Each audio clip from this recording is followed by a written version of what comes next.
नमस्कार, KP college के online platform पे एक बार फिर से आप सभी का स्वागत है। हम लोग बीए फर्स्ट ईयर के क्लासेस में आज अपनी नई यूनिट स्टार्ट करें। हम लोग 3 यूनिट पढ़ चुके हैं। सबसे पहले यूनिट यानी कि फर्स्ट यूनिट में हम लोगों ने देखा था कि जो होम साइंस है उसका इंट्रोडक्शन देखा था और उसके साथ साथ हम लोगों ने प्रसार शिक्षा के बारे में बात की थी। फिर दूसरे चैप्टर में हम लोगों ने मानव विकास के बारे में बात की थी, यानी कि विकास की अवस्थाएं, विकास के सिद्धांत क्या होता है, विकास कितनी तरीके से पढ़ते हैं, विकास को प्रभावित करने वाले कारक कौन कौन से, इन सभी के बारे में चर्चा की थी। तीसरे अध्याय में हम लोगों ने पढ़ा था खाद्य और पोषण के बारे में, यानी कि जो गृह विज्ञान की जो तीसरी शाखा है खाद्य और पोषण, उन सब के बारे में बातचीत की थी। और आज हम लोग अपनी यूनिट 4 स्टार्ट करने जा रहे हैं। यूनिट फोर्थ में हम लोग बात करते हैं। इस अध्याय में हम लोग पढ़ेंगे फाइबर और फैब्रिक के बारे में,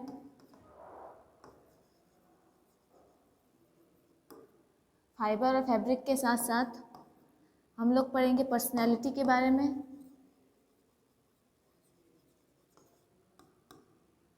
फिर इसके साथ साथ हम लोग पढ़ेंगे कि हमारी जो कपड़ा और जो भी वस्त्र विज्ञान है इसका यूज़ हम लोग अपने पर्सनैलिटी के साथ साथ किस तरीके से कर सकते हैं। और इसमें हम लोग ये भी देखेंगे ये जो कपड़े का यूज़ किया जाता है इसका यूज़ जो फैशन में और अलग अलग जो बॉडी फीचर्स होते हैं, यानी कि जो अलग अलग टाइप के जो बॉडी फीचर्स होते हैं इनके लिए किन तरीके के कपड़ों का यूज़ किया जाता है। अब इसमें हम लोग पढ़ेंगे एसेसरीज़ के बारे में, फैशन के बारे में,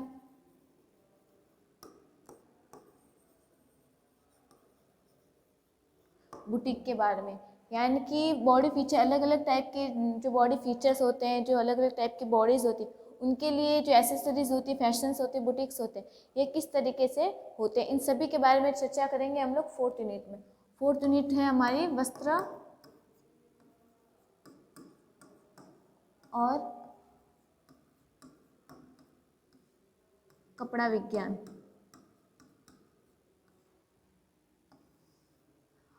तो हमारे इस यूनिट का जो सबसे पहला चैप्टर है फाइबर और फैब्रिक के बारे में। तो ये आइए हम लोग शुरू करते हैं सबसे पहले फाइबर और फैब्रिक के बारे में। तो हम लोग जब ये स्टार्ट करें तो सबसे पहले तो हमें ये बात जाननी होती है कि फाइबर और फैब्रिक क्या होता है। फाइबर को कहते हैं रेशा। अब ये रेशा क्या होता है?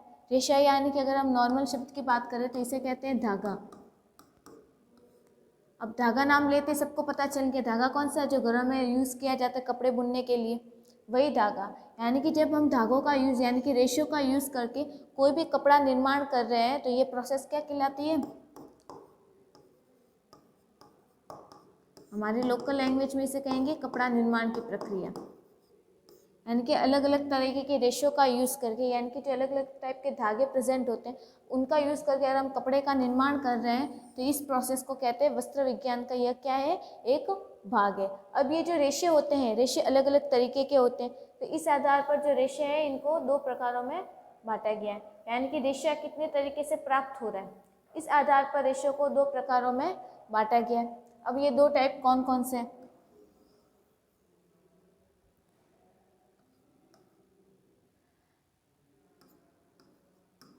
रेशा, पहला है प्राकृतिक रेशा,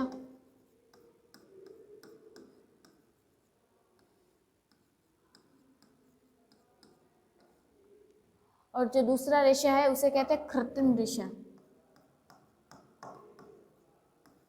या मानव निर्मित।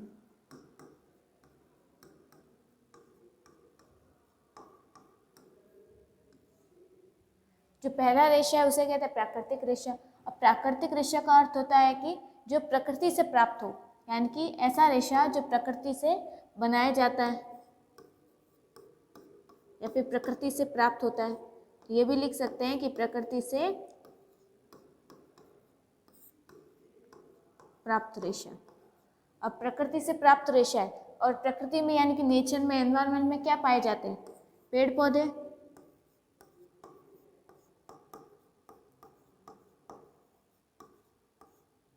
और जीव जंतु।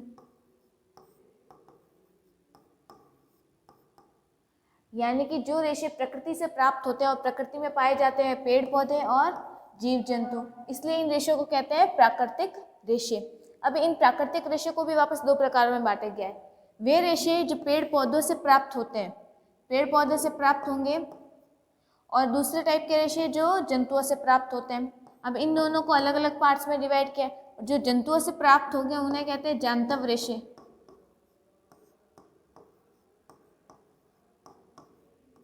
यानी कि वे रेशे जो किससे प्राप्त हो रहे हैं, जंतुओं से। जंतु भी किसमें, प्रकृति में, यानी कि प्रकृति में प्रेजेंट है।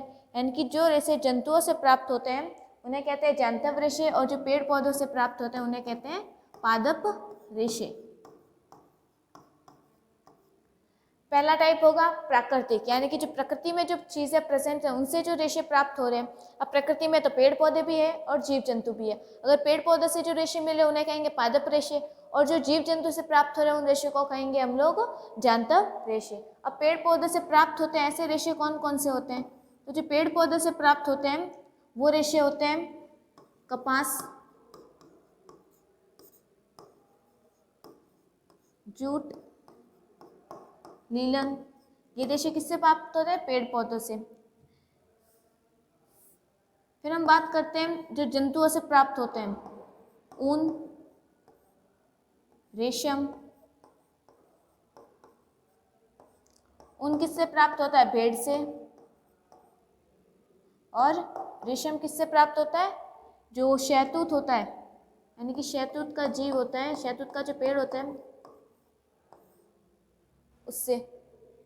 ठीक है, जो प्रकृति से प्राप्त होते हैं उन्हें प्राकृतिक रेशे कहते हैं। प्रकृति में पेड़ पौधे और जीव जंतु पाए जाते हैं। जो पेड़ पौधे से प्राप्त होंगे पादप रेशे, इसमें आएंगे कपास, जूट और लीलन। और जो रेशे जीव जंतु से प्राप्त होंगे उन्हें कहेंगे जांतव रेशे, और इसमें आते हैं ऊन और रेशम। ऊन प्राप्त होती है भेड़ से, और रेशम प्राप्त होता है शहतूत की पत्तियां खाने वाले जीव से।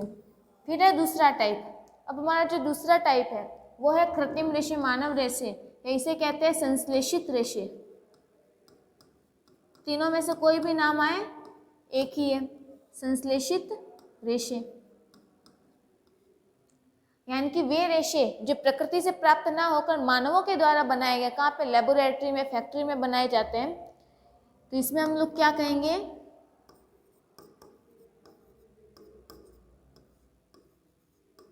मानवों के द्वारा निर्मित किए गए रेशे।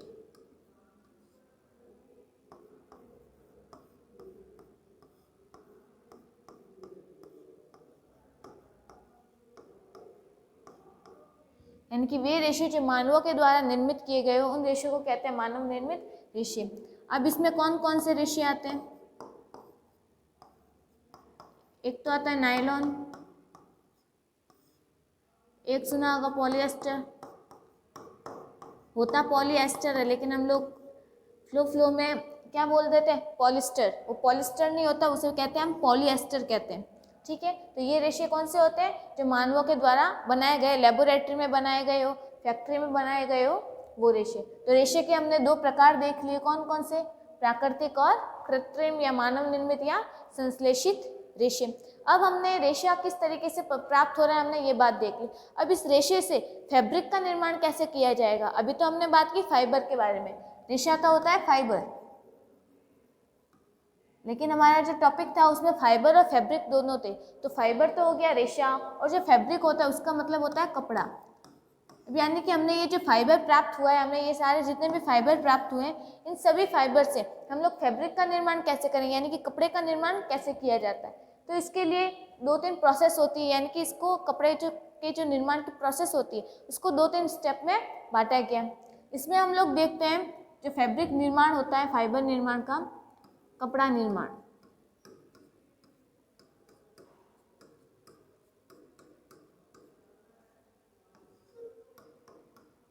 इसमें हम लोग कुछ एक टर्म्स देखते हैं, जैसे एक तो है यार्न। सबसे पहले हम लोग क्या देखते हैं, यार्न। इसकी हिंदी टर्म नहीं है, इंग्लिश टर्म ही है, यार्न। फिर जो दूसरा स्टेप होता है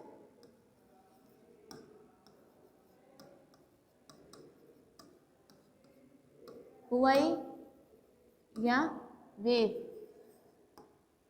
फिर होती है बुनाई।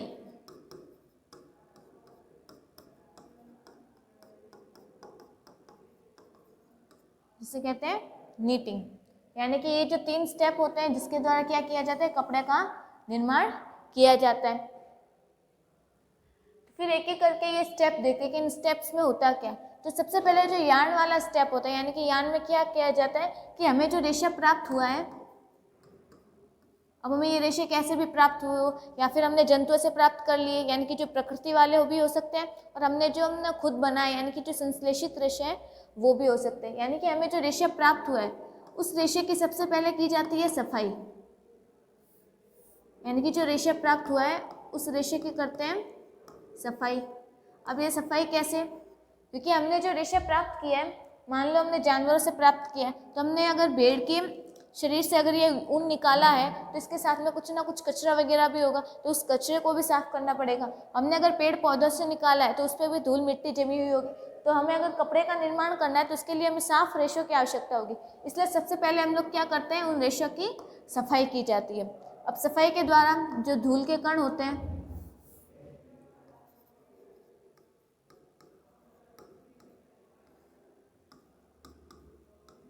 गंदगी, कीटाणु,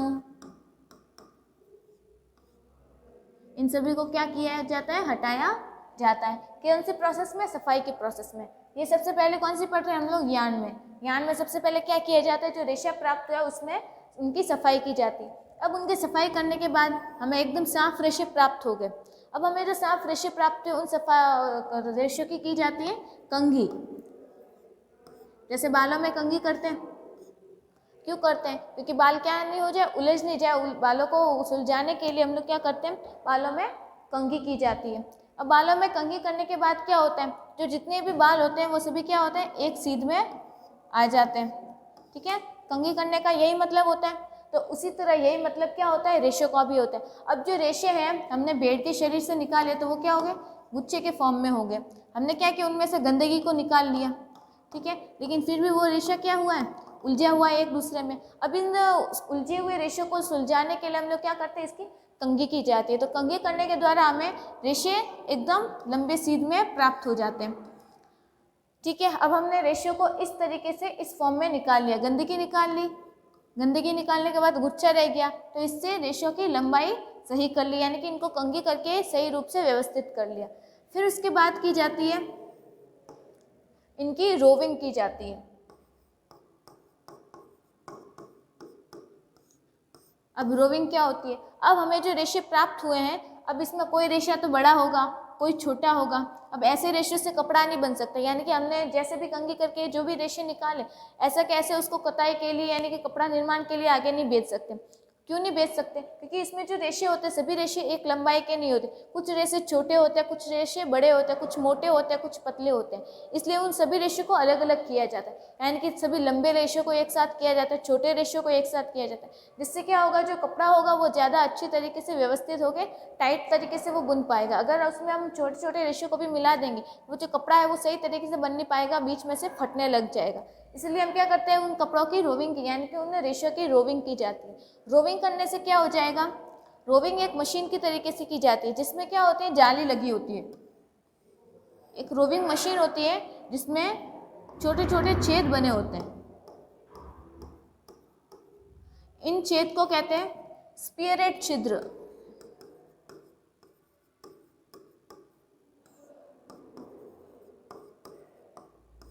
क्या कहते हैं इन्हें, स्पियरेट छिद्र।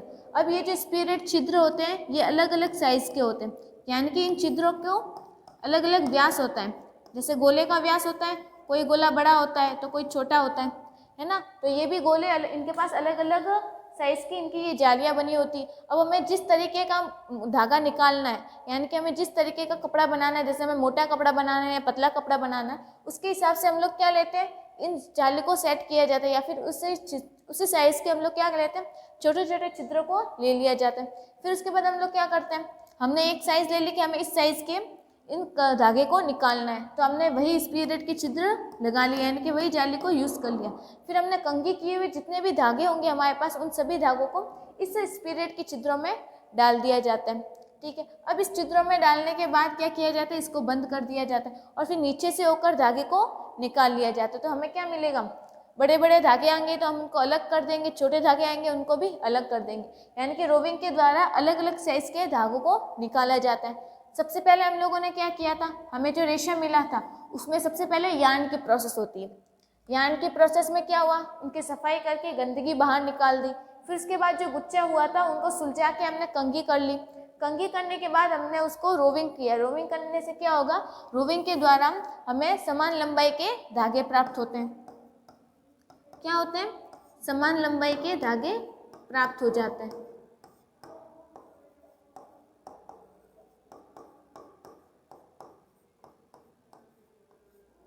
यानी कि हमें समान लंबाई के धागे प्राप्त हो गए। अब हमें क्या हो गया, सिर्फ सभी धागे एक जैसे हमें प्राप्त हो गए। अब इनके बाद क्या किया जाता है, इसके बाद हम आते हैं बुनाई के प्रोसेस में, यानी कि वेविंग के प्रोसेस में। तो दूसरी स्टेप क्या होता है, वेविंग। अब हमने क्या कर लिया, यार्न तो कर लिया, फिर आता है वेविंग में।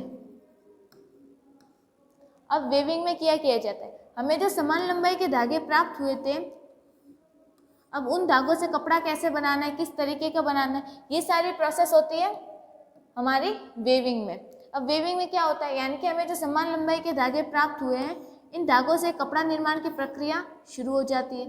अब ये प्रक्रिया शुरू कैसे होगी कि हमने जो भी समान लंबाई के धागे प्राप्त किए, इन सभी धागों को आपस में जोड़ के मशीन के द्वारा निकाला जाता है। यानी कि जो करघा होता है, उस करघे में इन सभी धागों को डाला जाता है। करघा होता है, उसमें क्या होता है, इन धागों को डाला जाता है और फिर क्या करते हैं, अलग अलग तरीके से इनको बांध के फिर कपड़ा निर्माण की प्रक्रिया शुरू की जाती है। यानी कि वेविंग में क्या होता है कि जो हमने समान लंबाई के धागे प्राप्त किए हैं, उन समान लंबाई के धागों से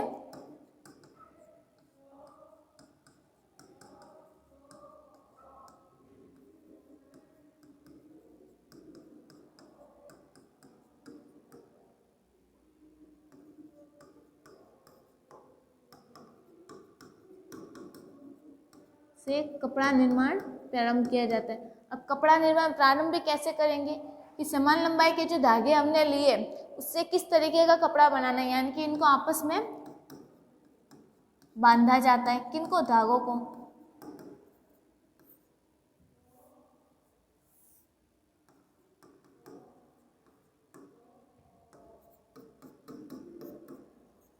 आपस में बांधा जाता है। तो ये प्रोसेस थी वेविंग। फिर उसके बाद में आता है नीटिंग।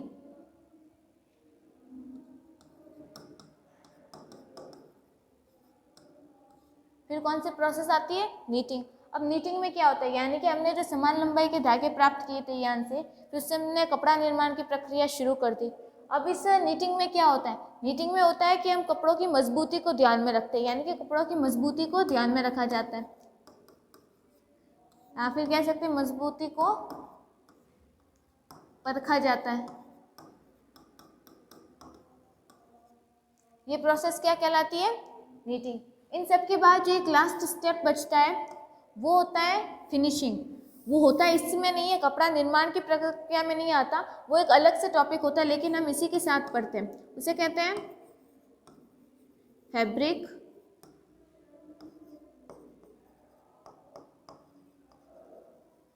फिनिशिंग। यानी कि हमने जो कपड़ा निर्माण कर लिया, अब हमारे पास जो कपड़ा प्राप्त हो गया है फाइबर प्रोसेस के साथ, उससे उस कपड़े को क्या देंगे हम लोग, अब फिनिशिंग देंगे। अब फिनिशिंग का मतलब वो कपड़ा चिकना है या नहीं है, चिकना ही देंगे, उसको शाइनी देंगे, यानी कि उसको सुंदर बनाएंगे।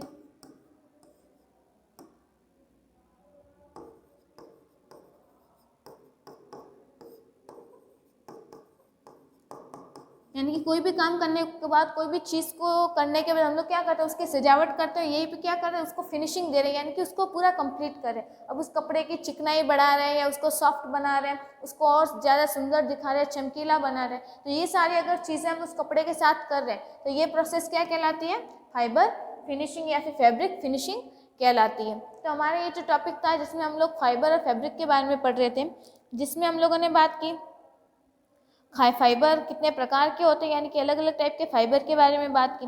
फिर हम लोगों ने फाइबर फिनिशिंग भी देखी, यार्न के बारे में बात की। यार्न में हमने देखा था कि हम लोग सफाई करते हैं, फिर सफाई करने के बाद कंघी की जाती है। कंघी करने के बाद हम लोग क्या करते हैं, उनका जो जितने भी हमने राशि प्राप्त किए थे उनको खींच के उनकी रोविंग की जाती है, यानी कि समान लंबाई के हम लोग धागे प्राप्त करते हैं। फिर उसके बाद हम लोगों ने वेविंग देखी थी कि वेविंग में हमने देखा था कि हमने जितने भी समान लंबाई के धागे प्राप्त किए उनको चरखा के द्वारा या करघे से कपड़ा निर्माण की प्रक्रिया शुरू कर दी जाती है। फिर हम लोगों ने देखा था कि हम लोग क्या कर रहे हैं, फैब्रिक फिनिशिंग, यानी कि नीटिंग के बाद हम लोगों ने फैब्रिक फिनिशिंग स्टार्ट कर ली थी। तो यहाँ तक हमने क्या देखा, कपड़ा और जो रेशा होता है उसका निर्माण किस तरीके से किया जाता है।